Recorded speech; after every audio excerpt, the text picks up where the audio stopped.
The job is amazing. You should be grateful for it, but you will have to hang it up one day. You have to understand that the fire service is either a spiritual detriment or a spiritual opportunity. And the choice is up to you.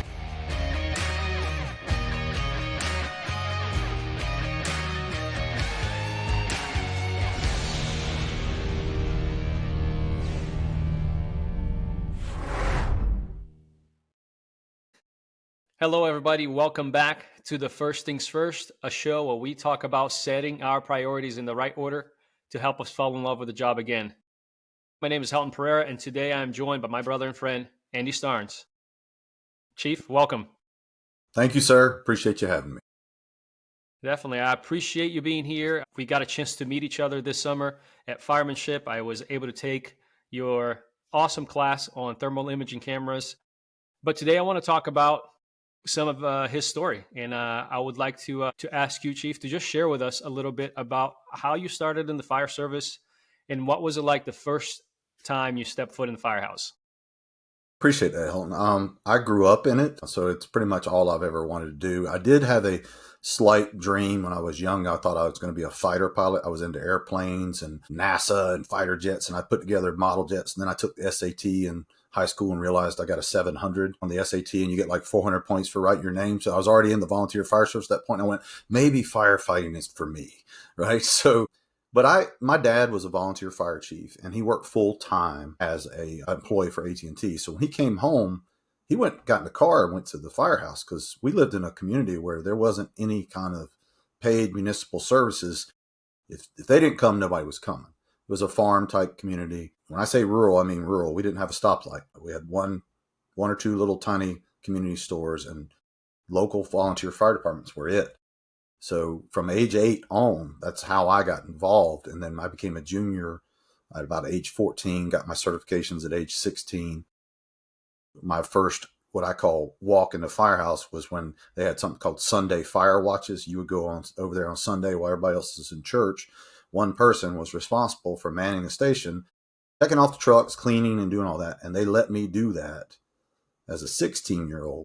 By myself. And I just remember going through that station by myself, checking things off, cleaning trucks, and thinking, they let me do this. They trust me to do this, which I can share some horror stories of where their trust was not well placed, where I made some mistakes later. But that got me going, and I got like my very first fire around 16, 17 years old. Obviously made huge mistakes, but I was hooked and, continued on with my education. And when I went to start hanging out with my dad, he was training and traveling. He taught basically a concept called total quality management, and he translated that in the fire service, which was very popular with Alan Brunicini because he taught the concept of being nice to Mrs. Smith and customer service, which, by the way, wasn't a very popular message, which I think is funny because now everybody talks about for them. Well, they were doing that then. And so I got to meet Alan Brunicini when I was 17. He asked me what I wanted to do when I got out, and I said, well, I'm going to go to college. I'm going to try to get a job as a firefighter. He goes, well, if you finish 1 year of college, I'll get you an internship with the Phoenix Fire Department. I said, well, sir, I'm middle of nowhere. I'm going to community college. You guys only bring in Oklahoma State, EKU. He goes, I think I have some pull in this area. And true to his word, I did 1 year of community college. My dad drove me from North Carolina to Phoenix, Arizona, so I could have a car. He flew home. I stayed there all summer. I worked as an intern at Phoenix Fire Training Academy during the day and stayed at Fire Station 40 at night. That's where I learned about true practical jokes with the fire service. Thank you, Fire Station 40 B shift, especially B shift. And then I came home in August. My dad flew back out there and drove me home. I kept trying to get hired. I got hired at age 22 by the Charlotte Fire Department. My first day on the job was at Station 26, a two-piece house engine and ladder 26. Engine 26 captain was Michael Wayne Copeland. God rest his soul. He was my first captain. He died of a heart attack on duty, by the way, something you and I both can relate to. And my first day there, I was the overzealous rookie, very excited, came in early, and I'm opening compartment doors on the truck, checking things out, just like I did as a volunteer. And this very old, grumpy person named Barry Hill, who was the engineer, came up and said, "You must be the rookie. Let me introduce myself. And by the way, this is my truck. Don't touch it." Okay. So typical things. But I worked there from Charlotte Fire Department from age 22 to my 48th birthday, retired after 26 years of service. As a battalion chief, I was over Charlotte Douglas International as an ARF chief. If you don't know what that is, that's airport rescue firefighting, or already retired firefighters who went there because they thought they were going to slow down. But that was the seventh busiest airport in the world. I don't know what it is now, but extremely beneficial to me, learned a lot. But I spent 20 years basically being busy and 5 years chasing airplanes. And through that journey is where I continued my journey with my father. He started a project called Kill the Flashover, and I basically reclaimed that passion through him and got involved with a fire behavior project that's the country boy redneck version of UL, where we burned acquired structures for research. And that's how I got into thermal imaging. But basically, I've been involved with it since as long as I can remember. And I did not leave the fire service. I just retired from the fire department. My passion now is to help others, as you say, see in the dark in two different ways, which we can explore. But that's my brief summation from age 8 to now. I'll be 50 years old this year and still enjoying what I do. It's just, as we'll talk about, the balance and the struggles of life. Well, thanks for sharing that, Chief. And so you've had this awesome career. You've had all these years in the fire service, and I am sure that at some point there were times that you loved the fire service, and perhaps there were some times that, like me, at one point you found yourself out of love with the job. Can you share with us a little bit about how did you find yourself in a position like that throughout your career? I found out really quickly when you got on, you were going to find people that didn't love the job or like the job like you did. And they would drag you down. Corinthians talks about don't associate yourselves with bad character because they'll basically drag you down. Starnes paraphrases: if you hang around bad people, you'll become like them. You plant a tree in bad soil, the tree's not going to grow. So I learned really quickly environmental circumstances can influence your attitude, your drive, and all that. So sometimes you have to change locations.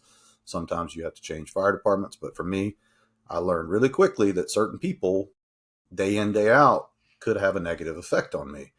And I used to view them very, very poorly. That was early on when I made what they call firefighter 2. You're more of a senior firefighter. I found started struggling with that, with bad leadership examples, things of that nature. But I really didn't hit a stumbling block per se until I got promoted to captain, when I thought I was going to go in and change the world, and learned that I'm very naive about leadership and the struggles and burdens and actual things that captains and ups struggle with, that no one talks about, not in the leadership classes and the motivational quotes. And I love leadership stuff, brother, but very few talk about what I call the other side of leadership, the struggles, the burdens, everything it places on your family. And I wrote my resignation letter 3 different times in 2010. And that was after 4 years as a relief captain, which is what we call a substitute teacher. I got my first permanent assignment as a captain and ran into some stuff I had never dealt with before in my life, along with some hard things at home simultaneously. And that's about the time my wife and I had those discussions that you and I've talked about before. And I realized, and this epiphany, by the way, came through counseling and through Christ, not through me. Okay. My wife, counseling, and Christ point this out. I'm not smart to figure this out, but I was making my identity about being a firefighter. And when I could not fulfill that the way I wanted, everything fell apart. Nothing else mattered. I was like the spoiled child who didn't get his way. And what I had to learn was everybody I have studied in the Bible and in leadership, and anyone who is pursuing something, will face opposition, will face adversity. That doesn't mean this is not for you. That actually means you're going in the right direction.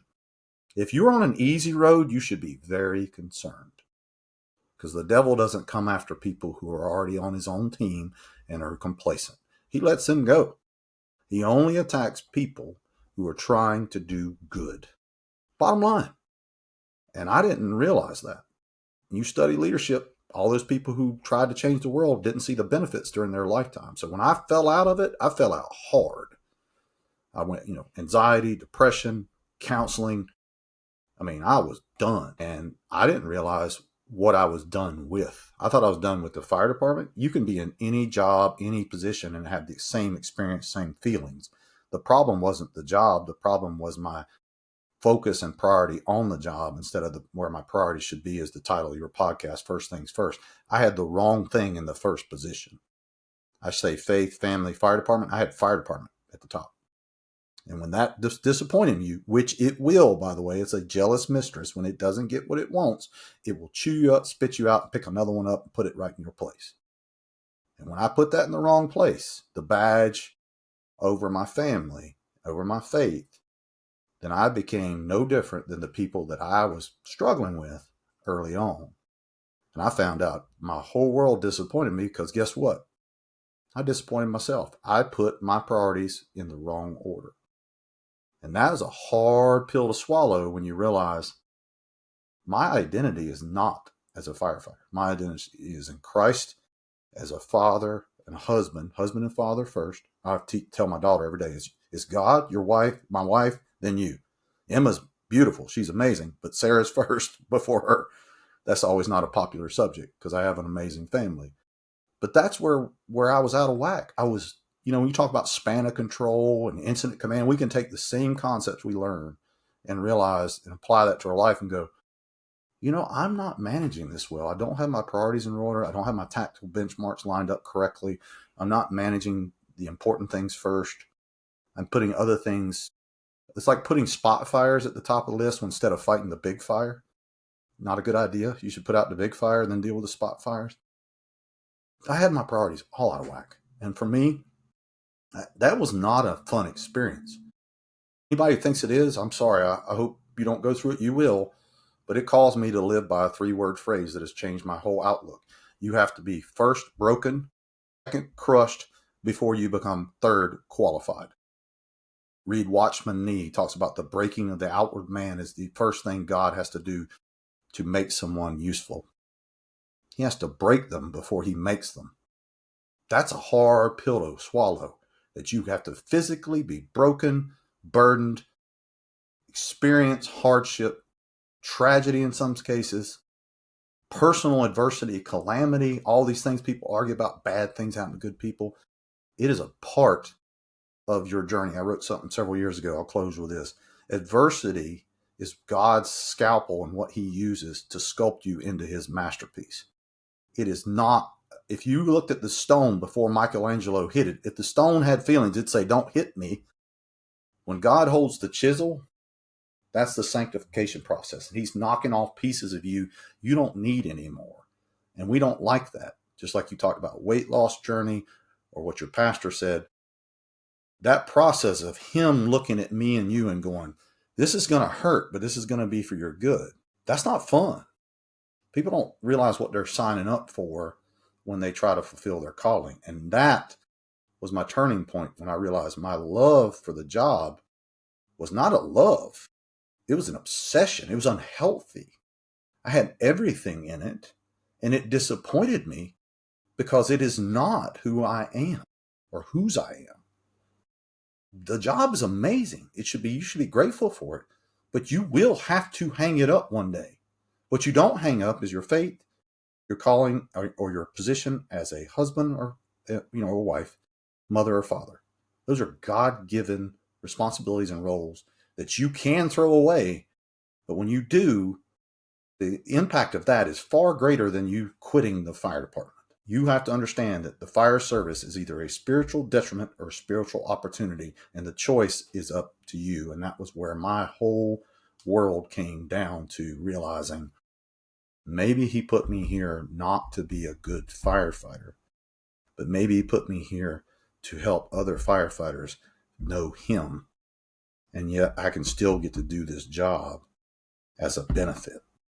That was where I had to process and put to bed with. And that was not an easy thing to do because self has to get out of the way. Yeah, and that's where we talk about making temporary versus eternal investments. You share that a little bit in how sometimes we pour ourselves into things that are just temporary, and the fire service is just that, right? It's a title that we have for a certain amount of time, but our families, our wives, our kids, that's what is going to remain there forever. But not only that, it's a legacy that we're creating. Where I pray for my kids and I pray for my kids' kids, and so the eternal investment that we're making by being good husbands, by being good father, compared to the limited time that we have, the 25 to 30 years that we have in the fire service.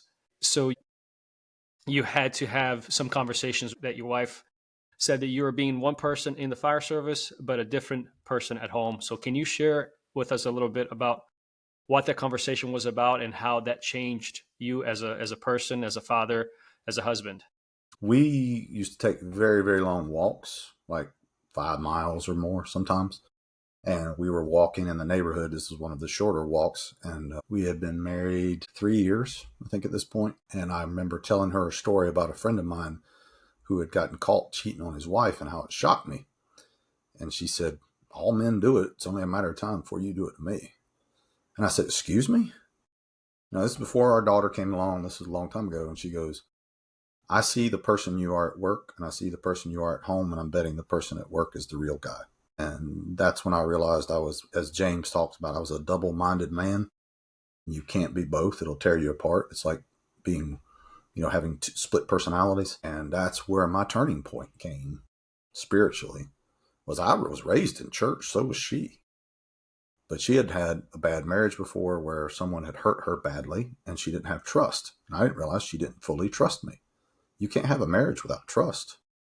So I had to earn her trust. And the only way I was going to earn her trust was burying that old man through letting God take control, or as they say, Jesus take the wheel. And that's where the whole journey started, through church, through ministry work. I got involved in prison ministry, got involved in a lot of different things that changed everything for me as far as who I was, how I behaved. And trust me, I should wear a sign around my neck that says, chief of sinners, as Paul says, or under constructions, please pardon the mess. I am nowhere near got it under control. I make mistakes every day. Just ask her or my daughter. But my goal is to be better than I was yesterday. Like, when I'm home, one of the things I love about being home is I get up typically before most everybody and I have a cup of coffee and read my Bible. It may not be long, but what I chew on there realizes that I still got a long way to go. That's why this company is called Insight. If you read Proverbs, you'll see that word a lot. It's because I don't have it, Hilton. I have to seek it. I have to reach out, have wise counsel seek him. And that's where that journey began, was realizing I'm a hypocrite. And a lot of people don't like to admit that. I'm not going to throw anybody else under the bus but myself. I had to realize I was not who I said I was. And that journey continues to this day, of constant reflection, of looking at who I say I am, who I am I really, what can I do to change it, and what part of this is I holding on to that I need to let go and let God manage. Because most of the time we tell God what we're going to do and ask him to bless it, instead of saying, your will be done, not mine. Right? And that's scary to say, okay, you got it, and let go of total control. But very few people want Jesus as Lord. All of them want him as Savior. Lord means submission. That was the tough part for me, is a daily battle between myself and who I report to. We all work in the fire service under a command structure, and for some reason have no problem doing that. But when we talk about faith, we have a problem of letting him take command. And I struggle with that. I'm just telling you, I struggle with it. I have to battle with it and say, who's in charge here? Sarah's president of the company, but me and her are not in charge. We report to him, and we need to make decisions based on that. Not what we think is best, but talk about it, pray about it, and move forward. But it is a difficult battle to realize that you have to submit. Firefighters don't like that term. Most people don't. But it's the only way I've received peace and freedom. I've gone through some difficult decisions and a lot of things, but I don't struggle with them as much as I used to. Yeah, they bug me, but in the end, I know God's going to take care of it either one way or the other. And I just have to be okay with the outcome, knowing he's got a bigger plan than I do. So I think understanding who's in command brings it around to the fact that when my wife made me make that decision by pointing out a very big inadequacy on my own life, she'd be the only one that I would listen to. I had to make some changes, or I had to be the same old firefighter I see everywhere, that they're great guys and gals, but I didn't want to be the guy that you see at the conference standing up there talking about one thing and turn around and doing something completely opposite. Because I think that throws away all of your credibility, all of your belief. And when you tell people to treat your family right, treat others right, and you don't do that, that's a show. And that's what leads people away from the fire service. That's what leads people away from faith and marriage and all of that, is when there is no reality or depth, genuine depth to it. If they don't see it, feel it, believe it, it's just a show. We got to be more than performers. We got to be practitioners. Chief, thank you. Thank you for sharing that, and I appreciate you being very vulnerable with that. And it's obvious that you and your wife's relationship has given you base for and the ability to go through some hard things in the fire service. Can you share a little bit about how during that period that you were struggling at work or felt out of love with the job, how important was your close relationship to your wife to carry you through those times? Each time I've been through, because it's not just one time. People think they're going to go through this one time. I'm sorry to be the guy who tells you you're going to go through lows in life on a regular basis. Just as we talk about the EKG, just make sure you have highs and lows. You want to avoid flatline. Okay, flatline is dead. That's the people who report to work, don't care, don't do anything, and they do the same thing at home. They don't care. You're going to have ups and downs. That's normal, and that's part of life. In this world, you will have tribulations, what Jesus said.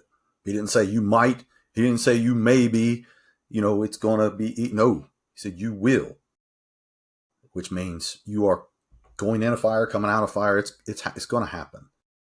And I think we're just guilty of wanting all the positives and none of the negatives. So for my wife, I can tell you that she has the voice of discernment. I don't. If I don't listen to what she has to say in matters of faith, family, or business, I will make a huge mistake. And I have. But she has, when we talk about things, she will say, I wouldn't do that, don't do this, or have you considered this? And when she says it, I don't take it personal. I say, she sees something I don't see. When God gives you a spouse, they're supposed to complete you, right? And for me, I have this flaw of I trust everybody. I think I see the good and I want to help. And sometimes it's basically to my own detriment because I'll give away ideas sometimes that in some cases were worth millions of dollars. They're gone because I opened my mouth. But she has given me that guidance that I needed that I don't typically get from a lot of people because a lot of them are either fearful to say it to me or they don't want to hurt my feelings if I'm wrong. I value it. And, do I always like it? No, but I need to hear it. What they say, an open rebuke is better than multiplied kisses from an enemy. I read that in Proverbs this morning. Proverbs talks about the gift of a godly wife. She is that part of me that without her, number one, I wouldn't be where I'm at in this journey, period. I severely injured myself in 2015. She nursed me back to health. When I started this company, she liquidated her pay to help me start this. We did not get along with the company process in the beginning. And then on her 50th birthday, we made a family decision for her to be a part of this where she's running it, managing our home, managing the business. And our marriage has gotten way better when we're doing everything together. When it says the two shall become one, a threefold cord is not easily broken. Guys, if you listen to this, if you and your spouse don't do stuff together, you're already divorced. You are. You can't have divorced bank accounts. You can't have divorced lives as far as activities and this, that, and the other. My wife supports the stuff I do, and I'm sure she's not crazy about every aspect of it, but I have to support what they do, even when I'm not present. So she has supported me through the times I was injured, the times I was disappointed and disillusioned, the times I complained too much and didn't work enough. She has supported me through years of counseling, by the way. And when my wife and I decided to follow Jesus and we went on our Emmaus walk and rededicated our lives to Christ, you would have thought, oh, the world's going to get better. Our whole family support system disappeared when that happened. And it was just me, her, and Emma. For about 4 years, we didn't have any support from our family because we decided we were going to follow Jesus. And without her in that time, I'd have gave up. I mean, we didn't have a church. We were visiting churches. We were in the wilderness and trying to help people and trying to help our neighborhood, trying to just whatever God calls us to do. So she has been, when I talked to you about that keystone in the arch where your faith is that, The stones that go around that arch can be anything, but they got to be high quality. And I think outside of each of that keystone, that centerpiece is God, Christ, your faith. Should be husband, wife, boom. Because if that falls, you two should hit each other, but then you're going to fall together, not fall away. And she has been the reason why through everything I've done, that I have not quit, I have not given up, why I'm a better dad because of her. She is the reason. And people don't get that. If you have a spouse, you need to praise God for them. They are not someone for you to take your aggressions out on, to abuse, to just get what you want when you want. You know, my little wristband says, I am second. When you said yes to her, that means you said no to everything else, you know, and you need to put them at the top of that chain, God, your family, and then others. And she has been that rock for me. I can't thank God enough for her. I thank God every day for her. But I believe there's a special crown in her, or special star in her crown when she gets to heaven. One of her joys when she gets to heaven is technically marriage doesn't exist in heaven anymore. So she's probably not going to have to put up with me. She'll just say hi. But, you know, she has done everything for me, my family, our job, our ministry, everything. And without her, everything you see would fall apart because she is running it behind the scenes and making things happen that people have no idea about. I could talk about her for 8 hours, but you won't have enough time for that. But just know that she is a gift to me. That is awesome, brother. I love hearing stories about people's and their marriages and their spouses, and I am a big believer in marriage. I love the fact that God has blessed me with my wife. My wife is amazing, and just like you said, my wife is the wise one in this union. She, sometimes she has to give me some wake up calls and some smacks upside the heads for me to realize what I'm doing. And even a lot of the things that I put out and the things that I share, they are not coming from me. If I put some posts that people really resonate with, it's probably came from something that my wife told me because I was messing something up. So I really is, again, like you said, for everybody out there, it says in Proverbs, he who finds a wife finds a good thing. So if you find your spouse, your husband, your wife, pray for them, serve them, put God first in your marriage, because it truly is what guides us. And as we grow towards each other and as we serve one another, we do that and we get closer to God, right? It's just amazing how God designed this thing that we are very quick to think, well, I want to get married because it's for me. But no, like it really is, like you said, when you say yes to somebody, you're saying no to yourself. And it is the most beautiful picture of serving somebody to be married. And with that, you obviously live a life of service. And one of the things that you is that you live to serve people in darkness, working with thermal imaging cameras, but also in the space of mental health. So can you share with us a little bit about how you were involved in to bring light into the darkness? Part of that conversation that my wife and I had years ago when the turning point happened was she pointed at the journals I used to write in. I wrote constantly in them. And she said, you say firefighters are hurting. You're writing in those journals. Who's reading them? What are you doing about it? So that was the beginning of taking those writings and putting them online as step one, right? And then realizing that all of the stuff I've been through and in counseling and all that, you think you're the only one, Andy, that's going through this stuff. And I'm reading a book from Jason Sawtell right now, The Rescuer, and he talks about that darkness, right? And I think if we're honest with ourselves, there are more firefighters in the dark than there are in the light, because that same struggle he battled with, countless others do, consumes them. But you have to be willing to shine a light in the darkness. And that's not a popular thing to do in today's world, because if you turn on a flashlight in a room, lots of people, when it's dark, and they're all doing things they shouldn't be doing, they're not thankful you turned the flashlight on.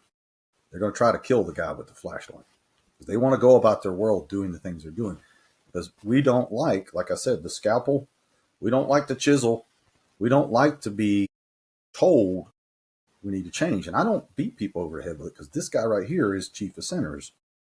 But if I shine the light back on myself and say, look at all my flaws, look at everything that I did, how God has changed my life and is changing my life, and how he's helping others through a flawed, broken instrument who does not deserve the right to sit here and talk to you about this. I am not a preacher. I am not a Pharisee. I'm not a person who's going to stand up and point at people. Not. Why has he allowed me to do that? Look at everything I've done wrong, yet he still uses me. And I'm like, have you read the Bible? I don't think he picked anybody perfect there except one. Every person he used had a flawed background and messed up a lot. Jesus is the only one that lived a perfect life. The rest of them, I don't feel so bad about certain relationships in life after reading that, because they were not perfect. They were a mess. And if you read that, you're like, that's the fire service. We're a mess of people who want to help others. We really do. We have a heart of gold. But when we start, the lady who trained me in critical incident stress management taught me this. She said, when we start dipping our hands in poison every day, don't think it will have an effect on us. One day it will. When you dip your hands in tragedy, you dip your hands in difficult circumstances, you hold people while they die, you deliver stillborn children, you cut dead bodies out of cars and God knows what else and everything else people seen. You tell loved ones that their loved one ain't coming home. And for those of you who've faced even worse, I've had to do death notifications of firefighters and all that. You do all of that and you don't think it's going to have some outcome on you. It isn't the cause that's going to add up to that. But when you live a life of service and sacrifice, and you already have financial issues and battles with time and family, and you add the cumulative stress of seeing all that on a regular basis, it can have a negative impact. And if you don't have hope, a transcendent anchor to hold on to, like Sawtell talks in his book, that darkness will consume you. And you will become that bitter, cynical firefighter sitting at the table after a 30-year career that everybody hates and wonders why he or she is so mean, when they have just consumed evil, cynicism, and darkness for 30 years of career, and no one ever tried to help them see the light in it. So you cannot serve in a world of darkness without a light inside of you. You cannot. You will not survive. You have to have that light. And he talks about being that light, a city on the hill, right? You don't put it under a basket. And I always tell my daughter, I said, you were meant to shine. Jesus put you on this earth because when she walks in a room, she lights up the room. She can find the saddest person and light them up. We all work in some area that's dark, whether it's in our jobs, whether it's in our schools, whether it's in the fire department. You got two choices, Hilton. You can come in there and go, this place is awful, I'm out of here. And you can let that place consume itself and stay dark and make more things dark. Or you can come in there and shine a little bit of light every day, and you have no idea the impact you're going to make. And I'm going to give you an example as I close. 3 things I loved about the firemanship conference we went to. 1, just the people like yourself I got to meet. 2, I had 2 rare opportunities I've never had at any fire conference ever. We got to be a part of a man committing his life to Christ in a large crowd, which just never happens at a fire conference. 2, I had a young man seek me out who wanted to talk to me about faith and struggles. And I sat with him for 3 hours on a park bench, and he just poured his heart out. And I don't know if I helped him or not. But if you don't shine that light, like I stepped away from what I was doing because this young man was me. Well, I was in his shoes, not the same circumstance, but I was in that same attitude. We need to shine that light in the dark, not be afraid to go in the dark. No firefighter is afraid to go in any burning building or go in the dark. Yet we are afraid, metaphorically, literally, to go in these difficult places and talk to people about difficult things and share our faith, open up, be vulnerable. You got to have that same courage. So if you're going to work in the darkness physically, you got to understand we are in a battle against spiritual forces that are in the dark that you can't see, but they have an effect on you. And they come after people who try to honor God and help people. And that is the fire service. Greater love hath no man than this, is one who lay his life down for his friends. What do firefighters do every day, whether they physically die or not? They lay their life. You think that makes the devil happy? No, you don't like that. You don't like servant-based leadership, sacrificial-based leadership. Doesn't like that at all, because that takes what word out? Self. Takes the center letter out of sin. Out. It's I. You take that letter out and replace it with an O, it's son. We're back to where we need to be. That's the darkness this world is facing, and the darkness would be eliminated.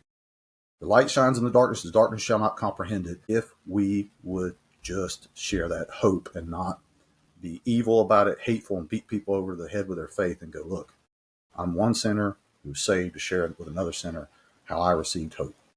And do so, as Peter says, with gentleness and respect. People need love. They need compassion. They need hope. They don't need more hurt. They don't need condemnation. They already feel condemned enough. But if we can shine that light in the darkness, maybe this world will be a little bit brighter. Maybe the news wouldn't be so evil. Maybe we would have less conversations about problems and more conversations about helping people. And we would quit seeing every conversation about toxic leadership, toxic culture. You know why it's toxic? You keep talking about it. Do something about it. Don't let toxicity breed toxicity. You don't overcome evil with evil. You don't. And until you wrap your head around that as an individual, you can blame the president, you can blame the government, you can blame the church, you can blame your wife. It starts here, me. Until I change my attitude, my life, nothing else will change. So that is where we have to go into that darkness with light and shine it and quit being on the wrong team. Okay? Yeah, Chief, with that, you made me think about a story that I've heard you talk about when you became a captain of Station 31, I believe, that you felt ready for the fires outside the firehouse. You knew the streets, you knew the first due, you knew the rig, you knew which hose to pull, but you were not ready for the fires inside of the firehouse. The interpersonal relationships, the problems that the guys and girls brought to you, the conversations that you had to have. Can you share a little bit with us, perhaps maybe even some tools that you used and how you learned how to deal with the fires inside of your own firehouse? Well, the greatest gift I got of that station assignment was meeting the people there and from their own relationships and struggles that I faced with them. I'm sure they felt the same way about me. You know, it's not that I'm perfect in any way. I was a young captain and, 33, 34 years old at the time. But my driver that I met at the time was Steve Brown. Steve introduced me to something I never heard of before as a Christian, which was called apologetics. I didn't know what that meant. I thought, what denomination is that? He goes, no, it's not a denomination. It's a study. It's a type of study. I said, what do you mean? It means answers. He said, let me show you. So that's where I found out about Chuck Colson and a lot of apologists. I've listened to preachers. I never listened to apologists. Apologists explain things. My whole world changed because of that time at Station 31. Not from the fire service. But the reason I'm sitting here talking to you is because he introduced me to a type of study that helped me understand my faith and helped me provide answers. 1 Peter 3:15 says, always be ready to give an answer or defense for your faith, but do so with gentleness and respect. If you study apologetics and get an apologetics teen study Bible, write that down, teen study Bible. Don't buy the adult one. I don't think we're all qualified to read the adult version. It has all the questions we asked as kids that they would never ask us and say, that's because God says so. That's usually the answer I got. It has things like, if God made everything is good, why is marijuana bad? Things like that in there. Like tough questions, right? Why is premarital sex wrong? All these different things nobody wants to talk about are in there. And it has testimonials of people who've been through hard times, historical facts. And my favorite part of that study Bible was one called Twisted Scripture, where Christians take Scripture and use it wrong to hurt people. And that's painful. But that was the biggest blessing I got out of that time, other than meeting the people there. Yeah, I faced some very difficult stuff. But because of him, he introduced me. I started listening to podcasts on it. I started studying more. I was at a slow station. There's only so much you can do. I worked out twice a day. We trained and slept all night most of the time, which was good because I had a very young daughter. Emma was like 6 months old. So it was good for us family-wise. It was not good for me personally, what I thought. But it did train me to deal with people who had a lot of things going on that I had no qualifications, no zeal or depth to manage. I wanted to help them, but there was no supervisory class on the things that I faced in that. There wasn't. And there still isn't, in my opinion. That's why my behavioral health ministry, I have different presentations, and one of them I have that I just developed called The Other Side of Leadership. And all I do is go through the stuff they don't teach you. And I go through about 8 or 10 scenarios that I faced, change the names, take out all the stuff, and say, this happened. How would you handle it? The policy way, the principle way, how would you handle it? Give me 3 different ways you'd handle it. And let's talk about what that would lead to. Because that stuff is not taught. A great resource, by the way, if you ever get a chance to look up, his name is Jerry Strike. He has a class on dealing with difficult people. He wrote a book on it. When you said, walk me through the parts in life where you were disillusioned or wanted to quit or fell out of love for the job, this man didn't know me from Adam. I'm sitting in the back of a fire station parking lot with my head down, wanting to quit. And I'm reading a post he wrote on Twitter at the time. And I sent him a direct message about blowing him up. Questions. He goes, call me. He doesn't know me. He spent 3 hours on the phone telling me why I shouldn't quit and where he was, what his first year as fire chief was like.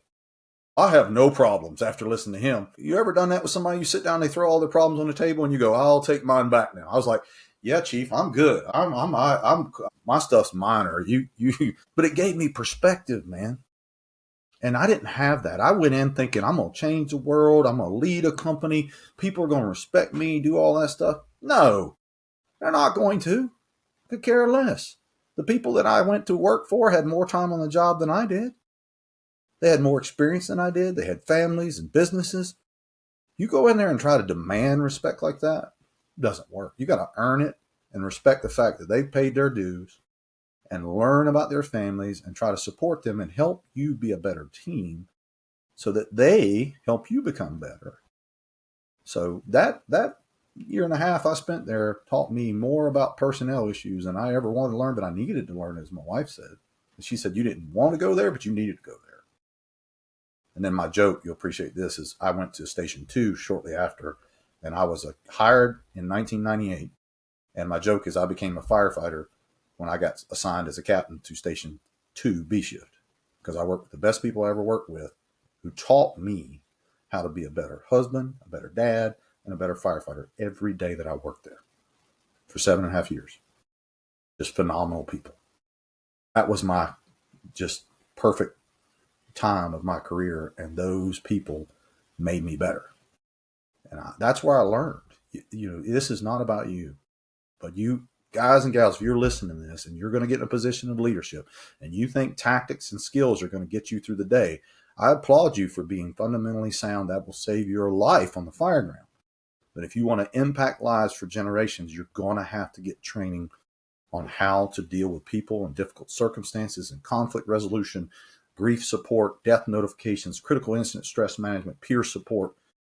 Write down these 2 words and go study them. Active listening. If you're married, game changer. Because I didn't do that right. And we still fight about it in our house because we have this thing. We interrupt each other. Those are the things I learned 18 months in a slow station. You think, what could you learn there? A ton. That changed me. It changed my outlook. It got me involved in things. And it's the reason I teach the way I do now, Hilton. When you heard me teach at Firemanship, I use a 3-point apologetic I learned in apologetics ministry. Been using it for years. Not fire instructional methodology. No, sir. Ministry concepts of how to explain things to people. And if you're not doing that, get outside your box. Like you said, I didn't realize there was another fire service. Get outside. Go visit places. Learn. That's what I learned. Is that you cannot learn enough, and fires are easy and people are not. Yes, skills are perishable. You must practice them. You must keep at it. But if you don't learn to manage people and manage yourself and lead respectfully, and well, you're going to have terrible problems, especially personally, because you won't be able to sleep at night knowing the things you truly have to deal with. Because that burden of leadership is far greater than people ever realize. That's what I have from that. Well, Chief, it's obvious that you have put a lot of time, a lot of effort into being a student of the job, learning about better ways to suit your wife, better ways to suit your family. And there is one thing that holds it all together, and you already mentioned it. It's the keystone in the arch. And faith is that keystone for you that holds everything together. And so share with us a little bit of what a keystone is and what your keystone means for your personal life, for your family, and for your career in the fire service. I'll butcher the term, but they call it a vousser, vousset. I don't know how they pronounce it in French, but it's a V-shaped stone that goes in the center of an arch in some cases. That when they put together and they build the arch form, that all the weight sits right there and it holds it together. Without that stone, for that piece, the arch collapses. When you're doing archwork, you can see it if you study like Roman architecture and things of that nature. It's beautiful how they did it, but it collapses without it. And in my faith, Christ talks about being the cornerstone. That's the first stone they lay when they build something. The most important thing, everything rests upon that. I didn't wrap my head around that, how critical that is. So if one point fails, everything fails. So for me, the reason it's so important is that when we got married, my wife did not want to have children. For 2 years after I came to know Christ and we rededicated our lives, I prayed about having a family. Didn't talk to her at all. And she approached me in the hallway one day and said, I'm going to be 40 years old in 2 years. If we're going to do anything about having a family, we need to talk. And I thought, have I been talking in my sleep? Have you been reading my journal? And she goes, no. I've seen the changes God has made in your life, and I can trust you. 2 years later, Sarah was 8 months pregnant, turned 40 while she was pregnant, and gave birth to a beautiful little girl that I don't deserve. Without that faith, my 15-year-old daughter in that other room would not be here. She is a wonderful, priceless gift that we have. That's it. He gave us that. The day we found out that Sarah was pregnant, our neighbors just happened to take a picture behind her house with the sky, 2 crosses, jet streams over our house. Some people say that's coincidence. Oh, it gets much better than that. We found out it was a girl. We'd already agreed on the first name, or the middle name. We hadn't agreed on the first name. My wife wanted her name to be Emma. I thought that was an old name. I wasn't real crazy about it at first. We were sitting in church one day and there was 2 banners hanging. One said, on the road to Emmaus, and the other one said, our Lord Emmanuel. I know there's variations in spelling, but our church spelled it Emmaus for Emmaus, which is the walk retreat we went on that turned us around. Because it says on the road to Emmaus, the disciples' eyes were open and then they recognized it. That's where our eyes were opened. Then it says our Lord Emmanuel, Emmuel. And I looked over at her at church and I said, you win. Her name is Emma. She said, why? I said, don't worry about it. You win. Emma's born perfectly healthy against all the doctor's recommendations. My wife's AMA, advanced maternal age. She's not supposed to have a kid. Emma's perfectly healthy. They told us she was going to have Down syndrome. She was going to have a heart defect. She had none of that. 2 years later, Sarah's dad, my father-in-law, passes away. He was one of the longest living, slow progressing MS patients on record. We're planning his funeral, and everyone knew that his mom died giving birth to him. Everybody knew her name was Virginia Brown. I'm holding her paperwork with her birth certificate, and my hand is shaking because her name is, or was, Emma Virginia Brown. So Emma's first name was named after Sarah's father's mother. Her middle name is named after Sarah's mother. And her last name is from me, the guy who fought the whole process. So if you don't think he's the keystone in your arch, you really got to quit writing off coincidence and realize coincidence is a secular man's way of saying God works anonymously. There's too many coincidences where things line up that science can't explain, that only faith can. Of being certain of what you hope for and confident of what you do not see, that Hebrews says, I can tell you story after story after story where God has showed up in our life, and there's no other reason why it should have happened other than him, because it sure ain't because I'm worthy. That is the reason why the faith is the centerpiece of the arch. Because without him, I wouldn't have what I have. Wouldn't have a wife. I wouldn't have a family. Because I don't deserve it. I know that every day. I'm thankful for that. That he gave me something I don't deserve. That's called grace. People need to quit lifting their head up, put their head down and say, thank you. Thank you for today, like you said. Thank you for the roof over my head. Thank you for the food on my plate. Thank you for my family and the love in our hearts. because you're not promised that forever. That is why it's the keystone. I hope that makes sense. Chief, thank you. That is a great story of faith, of faithfulness to him, for your belief in him. I think that just that story alone of you praying for your wife, praying for your marriage for a couple of years, even without sharing with her or telling her. I think that a lot of times we have the tendency of want to ask God, please change my wife or change my husband. And your story of faithfulness of just pleading with God for a family, and He made your prayers heard. I think that is a beautiful story. And so for anybody out there that is listening to that, keep on praying. God answers prayers. So I think that is a beautiful way for us to close this out. I want to give you an opportunity to give any last thoughts on the things that we've talked about. Also, let anybody know how they can get in touch with you and reach out to you and keep this conversation going.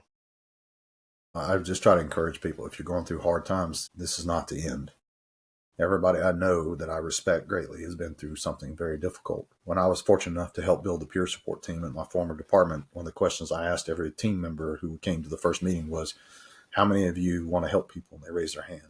How many of you have been through bad things? And they raised their hand. I said, how many of you had formalized clinical training on how to help people, how to do debriefings, how to do all the things we're going to do? Only one or two raised their hand. I said, congratulations, you're all hired. And they're like, why? Because you have the heart and you also have the hurt. I can't train you to care. And I can't train you, make you go through something bad so you'll have personal empathy and be able to wrap your arms around somebody and say, I know how you feel.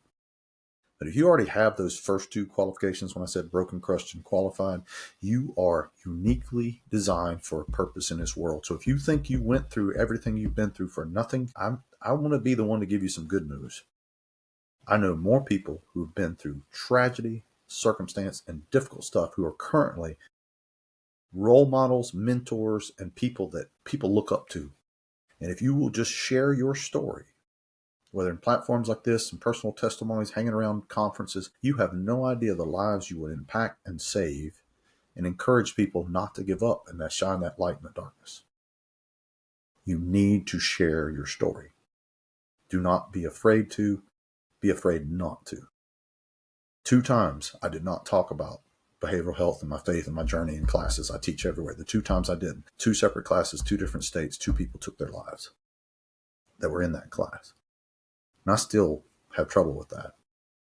You have a responsibility, a moral responsibility, whether you believe the way I do or not. If you're in the fire service, you have a moral responsibility to serve people on and off the job. Who you are is a servant. So don't let circumstances, negative influences, cynical people, bad leadership, toxic environments stop you from doing what you are called and meant to do. Find a support group. Build your own personal board of directors like I talk about. They don't have to be within your department. I prefer they not be. And build that group so that you will encourage and strengthen and rebuke and build each other up. So that when you don't get that support within your fire system, your fire station, your firehouse, your fire department, that you get it through those brothers and sisters who have the same like-minded beliefs and passions you do. Because you're all trying to do the same thing. So don't give up. You have to keep giving. Don't give up. My contact information is easy. If you go to our website and just hit contact us, it goes straight to me, insighttrainingllc.com. We're all over social media, Facebook, Instagram, Twitter, X, whatever it's called now, even on TikTok. I don't monitor TikTok, so don't you send me a message on TikTok, don't expect me to get it. I just post and leave. We have our YouTube channel, which is a great resource for people. We founded our nonprofit this year. Found it officially legalized in April, bringing back Brotherhood Ministries. You'll see more of the stuff we're talking about. We have 2 programs. One is becoming more popular called the Ultimate House Fire Yours. That's all charity based. If you're interested in that, please let us know. But those are the things that we do. We help people in the dark, and we hope that through this you saw a little bit of light. I thank you, Helton, for your time. Chief, thank you so much once again for spending some time with us. And for you guys out there, I hope that this blesses you. I hope that this is something that can bless your family and your fire service. If you like the content, please leave a review, share, just so we can get this message out there for everybody. And until then, we'll see you guys next time.